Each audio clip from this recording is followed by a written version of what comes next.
Sixers are trading Jared McCain to the Thunder. Oh, this is interesting. This is crazy. That's according to ESPN. In return, Philly gets a first-round pick in this upcoming draft via the Rockets, as well as 3 second-round picks. Now, McCain has really struggled his second season after a strong rookie campaign, which ended with a torn meniscus.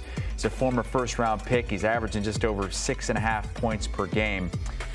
As you see what the 76ers get back. Okay, again. I'm going to tell you why I don't dislike this. I don't dislike it. Yeah, I don't dislike this. From which perspective? From the perspective, for the Jared McCain perspective, and from the 76ers, what they receive, right? But I'm looking at it from his perspective as a young player looking to develop, right? OKC is the best place for you, one of the best places. He'll be an all-star in 3 years. He'll be an all-star in 3 years. Yeah, you get to learn from a team that's very young on average, right? You get to learn from a team that has won a championship against all odds, against the narrative that young teams can't win, right? This is a team that's not particularly stuck in their ways yet. They're still growing. They're still learning as individual players and as a unit. There is no better place for a young player who's trying to find his own footing in this league. And Philly's a tough place to do that. The market's tough. And also with the way that this team's constructed is tough for him to find his groove. This is a great spot for him. OKC is phenomenal at developing young talent. And yeah, he's not going to go there and be a star and be, a starter and be the focal point. We already know who that belongs to name-wise. But he's going to have the opportunity to, under the radar, learn. And like Brad's saying, this may be a name and a player that looks drastically different 3 years down the road than he looks right now. Yeah, Ashley's calling it a win, and it is a win from Jared McCain's perspective because he gets that, that opportunity to develop. But from the Thunder's perspective, getting Jared McCain, I mean, this guy was going to win Rookie of the Year for sure before he got injured. Now, the numbers don't look good this year. He becomes expendable in Philadelphia because of VJ Edgecombe, and they've got Quentin Grimes. And the injury. They've got a lot of depth now. With Edgecombe is the big reason. I mean, he's supplanted McCain as the new young guard. He's the face. He's the guy they're going to build around with Maxey. So he becomes expendable.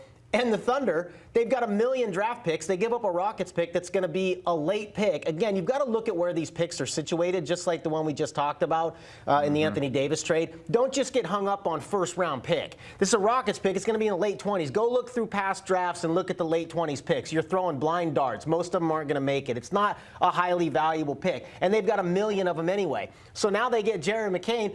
A.J. Mitchell wasn't even playing for them a year ago, couldn't even crack the rotation, was a two-way guy. And he's going to be up for 6th man of the year. He was for a long time. He's become like a bona fide big-time contributor on a championship team. Jared McCain easily has that kind of ability to come in and do that. And again, gave up nothing for him on the Sixers side. He is expendable because you've got VJ Edgecombe who came in and took his place as the up-and-coming young guy to partner with Tyrese Maxey. So for them, why not throw a dart, with a draft pick? They don't have as many as OKC to play with. So, yeah, it's not great. It's a Rockets pick. It's later. But for a guy that's expendable, has kind of, 6 points a game for you this year, OKC's looking at the guy who was on track to be Rookie of the Year before the injury and before his role changed. And, again, we talked about this yesterday, not a lot of bad trades anymore. Front offices are too smart. If you look at this from both sides, expendable in Philadelphia, take a shot with a pick, and OKC gets a guy that was on a Rookie of the Year track, and they can develop in the same way that they did with A.J. Mitchell. So I think good trade for both sides. Yeah, I like it. And we just got news from ESPN that Shai Gilgeous-Alexander has an abdominal strain. He's not going to play until at least after the All-Star break, which is a week from Sunday. He'll be reevaluated then. That from ESPN. McCain will be averaging 20. Yeah, what does that tell you about where he might slot in? You know what? OKC is going to be just fine. Their depth, and that's the context you have to talk about this McCain deal. Their depth is out of sight. It's not just the backups, it's the backups of the backups. It's like A.J. Mitchell's going to back up at point guard, and now Jared McCain's going to back up the backup. It's their lines, their hockey lines that they can throw in there is the ultimate trump card that they have. And it's just the way, I can't help but marvel at the way that they were able to do this. It wasn't trying to skip steps, cheat the system. Like, they really built the comfortability of their roster from the ground up. Like, they were able to develop young talent, give themselves cushion room, add depth, give themselves picks for the future and took their time doing it, and now the rest of the league is kind of looking around like, dang, and even they're the wealthy franchise. And even as their players did turn into the sort of blue sky projections that about the best they could have come out They've with never Jalen abandoned Wade. the course. They didn't give up their picks after that either. They still have the arsenal. Just such a smart. So Memphis is doing the same thing now. They trade Bain, they trade Jackson. Pile up a bunch of picks. A smart, well-run organization that I really believe that has kind of reset the market, especially when you're talking about teams that are either going into a rebuild or have young players on their roster. Like, everyone is looking at OKC and what Sam Presti has been able to do and saying, we got to figure out how to recreate that, because the whole teaming up of the superstars, that is far gone. That is long gone. You play the long game, you will reap the benefits, eventually, hopefully. And we've seen it. We were talking about this earlier. Like, you saw it with Boston.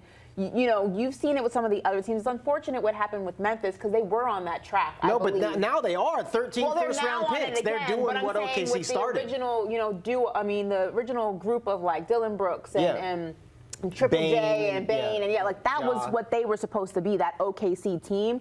OKC's done it right, and every team should be trying to replicate what they've done. Sounds like you guys would give this an A on the OKC side. Oh, my God. Again, Jared McCain. The rich just keep on getting richer, Chris. Yeah, if you got $10 million and somebody, offers you something pretty good for $5,000, they got $10 million in picks. Yeah. It's like shuffle one of the least valuable ones out for a guy who was on a Rookie of the Year track and is going to be your third string point guard. Unbelievable. Pretty wild as Jared McCain goes to the Oklahoma City Thunder for a 2026 first-round pick via the Rockets, as well as 3 second-round picks. As we look at the notable games tonight, it is notable that the Clippers and Cavs, who hooked up on a big trade yesterday, are playing tonight in L.A. James Harden now a part of the Cavs, but unclear at this point, and probably unlikely, that he would play in that game for Cleveland, 10:30 Eastern Time, with the Cavs a 2-point favorite. And a big name being traded, Anthony Davis to the Wizards, according to ESPN. This is a year and 2 days after Davis was shipped to Dallas in the Luka Doncic deal.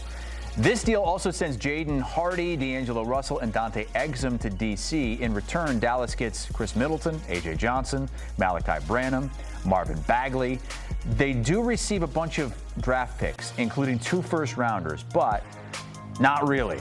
As Brad Botkin has pointed out here, they're more like really late first round, potentially even second rounders to go along with 3 actual second rounders.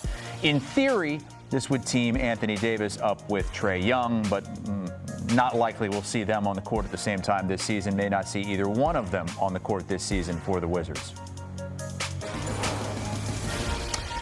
In other breaking news, Jared McCain is being traded to the Oklahoma City Thunder. He was on his way to be a potential Rookie of the Year last year before suffering a season-ending injury. He's had a tough time this season working his way back for that, and it's kind of been the odd man out in Philadelphia. So he is going to be heading to Oklahoma City, the defending champs and the strong favorites to repeat this season. And we'll see if he gets any early playing time, because there are reports that Shai Gilgeous-Alexander is going to be on the shelf until after the All-Star break for about a week and a half at least. 76ers getting a first-round pick via Houston in return, along with 3 second-round picks.